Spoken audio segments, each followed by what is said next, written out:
สวัสดีครับบ่อยครั้งนะครับเวลาคนไทยมาพบกับชาวต่างชาติเป็นครั้งแรกคำถามแรกที่ตั้งไว้คือ How long have you been in Thailand แล้วชาวต่างชาติอาจจะตอบว่าอาทิตย์หนึ่งเดือนหนึ่ง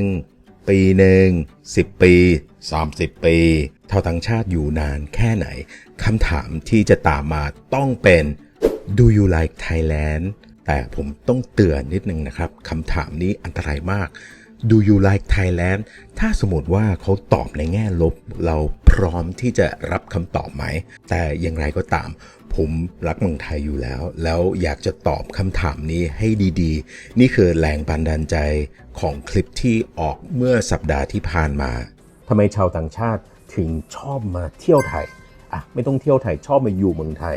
จริงๆมีสาเหตุที่ชัดเจนผมเคยอยู่มาหลายประเทศนะครับแล้วยกตัวอย่างเช่นอินโดนีเซียอยู่อินโดนีเซียถ้ามองคนจริงๆหน้าตาคล้ายๆกันมีทะเล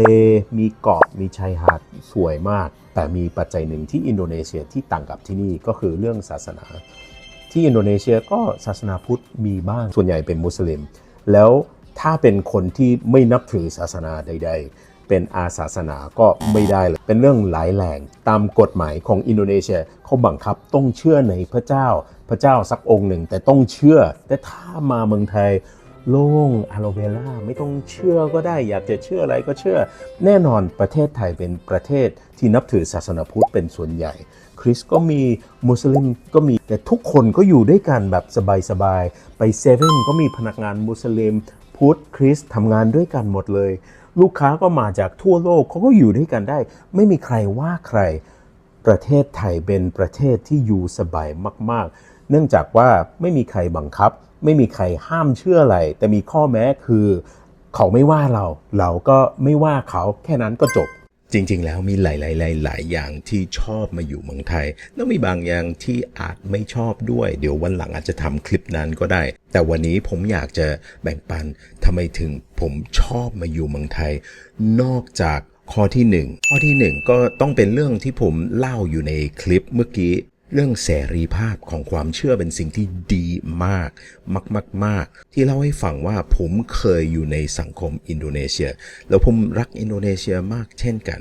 แต่ว่าเรื่องความเชื่อมันจะซึมเข้าไปถึงทุกจุดของชีวิตคนที่เราสามารถคบกันได้ที่จะออกไปเที่ยวกันได้ที่จะกินข้าวได้อาหารที่สามารถกินได้ทุกสิ่งทุกอย่างมันต้องพันไว้กับเรื่องความเชื่ออยู่เมืองไทยไปเที่ยวกับเพื่อนๆจริงๆอาจจะไม่ทราบด้วยซ้ำว่าเขานับถือศาสนาอะไรก็ไม่สนใจมันไม่ได้เป็นประเด็นแต่ถ้าอยู่ประเทศอย่างอินโดนีเซียเป็นเรื่องสำคัญก็ทำไมถึงชอบมาอยู่เมืองไทยเรื่องนี้เรื่องความเชื่อหรือเสรีภาพของความเชื่อต้องคงที่อยู่ที่อันดับหนึ่งแต่อันดับสองก็คือความปลอดภัยผมอยู่เมืองไทยมาเกือบ30 ปี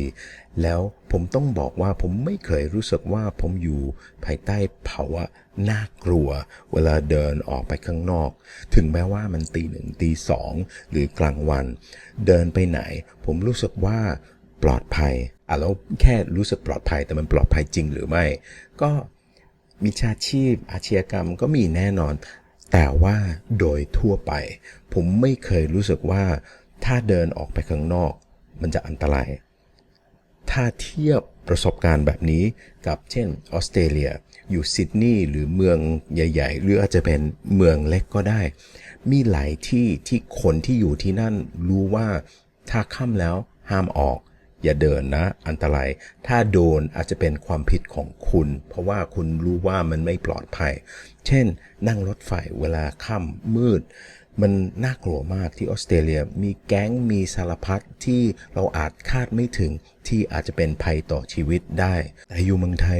ไม่เคยรู้สึกอย่างนี้เลยก็คิดว่าถัดจากเรื่องเสรีภาพของความเชื่อเรื่องความปลอดภัยมันเป็นเรื่องที่สำคัญมากที่พูดถึงเรื่องความปลอดภัยผมหมายถึงว่าคนโดยทั่วไปไม่ได้หมายความว่าเรื่องจราจรอันนั้นเป็นอีกเรื่องหนึ่งเดี๋ยววันหลังค่อยคุยกันเรื่องที่3คือประเด็นสำคัญมากกับหลักของความเป็นไทยถ้าขอให้ชาวต่างชาติชี้ถึง your mind point to your mind mind เขาจะทำยังไงเขาชี้ถึงจุดไหน1 2 3 ชาวต่างชาติเวลาชี้ถึง their mind อยู่ที่หัวอยู่ที่ศีรษะแต่ถ้าถามคนไทยว่า point to your mind เขาจะชี้ตรงจุดไหนใจมันอยู่ที่หัวใจซึ่ง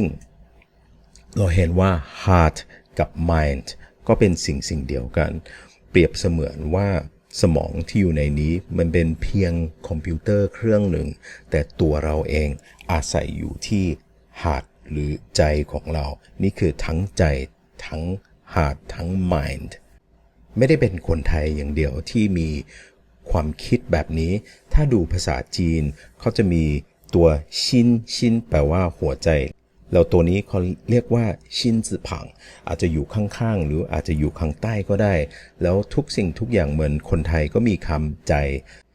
ดีใจกว้างใจเย็นๆคำว่าใจนี้มันเปรียบเทียบกับคำว่าชินได้เลยแต่ที่คนไทยใช้คำว่าใจเย็นก็จะมีสองศัพท์ความแตกต่างคือภาษาไทยอาจจะใช้คำว่าใจดีก็มีคำว่าใจแล้วก็ดีแต่ถ้าเป็นภาษาจีนเขาจะเอาตัวชินซึ่งเป็นใจให้มันอยู่ในตัว character ตัวคันจิแล้วอีกส่วนประกอบหนึ่งของคันจินั้นจะเป็นสิ่งที่บ่งชี้ถึงความหมายและหรือเสียงของศัพท์นั้นเลยก็เห็นว่าภาษาจีนก็มีเยอะแยะมากมายแต่ที่บอกของภาษาไทยมีคำใจเยอะมากแล้วอันนี้คือหลักของวัฒนธรรมไทยแต่ว่าที่จะคุยกันวันนี้ผมอยากจะเน้นตรง4ข้อนี้คือเกรงใจใจดีใจบุญใจกว้างซึ่ง4คำนี้เป็น4คำที่คุณธริศจาก Thailand Foundation ที่กระทรวงต่างประเทศมาคุยกันเมื่อเราทำการนำเสนอของเรื่องความเป็นไทยกับชาวต่างชาติเป็น4ข้อนี้เองเกรงใจใจดีใจบุญใจกว้างที่ผมคิดว่าเป็นหลักของความเป็นไทยที่ทำให้ประเทศไทยน่าอยู่สำหรับชาวต่างชาติถ้ามอง4ข้อนี้ก็มันจะรวมถึงข้อที่1ที่ผมบอกเสรีภาพของความเชื่อจริงๆเพราะใจดีใจบุญใจกว้างเรารับทุกคนได้ศาสนาพุทธก็แน่นอนเป็นศาสนาแต่เป็นปรัชญาของชีวิตไม่จำเป็นต้องถือว่าเป็นชาวพุทธที่จะเชื่อในปรัชญาของศาสนาพุทธแต่ทีนี้ผมจะยกตัวอย่างอีกอย่างหนึ่งแล้วคิดดูถ้าคนไทยย้ายไปอยู่ออสเตรเลียแล้วพยายามคุยกับแม่ค้าพูดภาษาไทยไปเลยเฮ้ยเขาจะดูแบบนั่งงงๆ You're in Australia speak Australian อยู่ออสเตรเลียพูดภาษา Australian ก็เป็น Australian English แล้วแน่นอนภาษาอังกฤษเป็นภาษาสากลของโลกแต่ว่าคนที่ประเทศของเขาไม่ค่อยยืดหยุ่นหรือไม่น่ารักด้วยซ้ำกับคนที่ไม่ได้พูดภาษาของเขาแต่ดูสิมาเมืองไทยถามหน่อยต่างชาติที่มาอยู่แบบนานๆจะมีสักกี่คนที่พูดภาษาไทยได้จริงแต่สำหรับคนไทยมันไม่ได้เป็นเรื่องใหญ่มันไม่ได้เป็นเรื่องอะไรมากถ้าพูดภาษาไทยได้ก็ดีแต่ถ้าพูดภาษาไทยไม่ได้คนไทยไม่ถือเขาไม่คิดอะไรมากเขาให้เขาอยู่ได้สบายใจกว้างพอที่จะรับมาอยู่ที่นี่ได้แล้วใครจะไปรู้อาจจะเรียนอะไรใหม่ๆที่จะช่วยเสริมคุณค่ากับชีวิตของตัวเองก็ได้เรื่องที่4ที่ทำให้เมืองไทยน่าอยู่ก็คือเรื่องทนถึงแม้ว่าเป็นสึนามิเป็นโควิดเป็นเรื่องการเมืองเป็นเรื่องที่จะปิดทั้งเมืองเลยเรามีปัญหาวุ่นวายแต่สุดท้ายเมืองไทยอยู่ได้ดูทุกวันนี้ถึงแม้ว่าเราผ่านอะไรมาบ้างทุกคนก็อยู่กันได้เศรษฐกิจก็ยังทำงานได้ธุรกิจก็ยังทำได้คนก็ยังมีงานทำเงินเดือนก็ยังขึ้นไปเรื่อยๆถ้าเทียบกับประเทศที่ยุโรปนะเงินเดือนในเมืองไทยก็ค่อนข้างดีถ้าย้อนกลับไปดูประวัติของประเทศไทยเราไม่จำเป็นต้องนานมากแค่100ปีที่ผ่านมาประเทศไทยรู้จักตำแหน่งบนโลก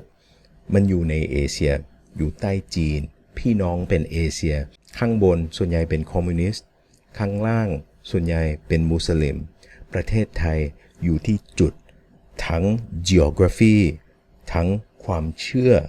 ทั้งการเมืองที่สำคัญมากกับทั่วโลกถึงแม้ว่าเป็น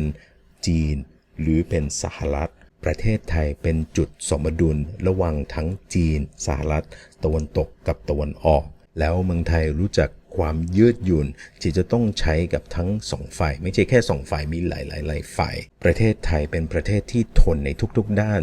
แล้วความทนนั้นมันทำให้ประเทศไทยน่าอยู่จริงๆแล้วข้อที่5เป็นข้อที่คิดว่าซึ้งที่สุดจากทุกๆข้อทำไมผมถึงชอบมาอยู่เมืองไทยจริงๆก็คือ7-Eleven ครับ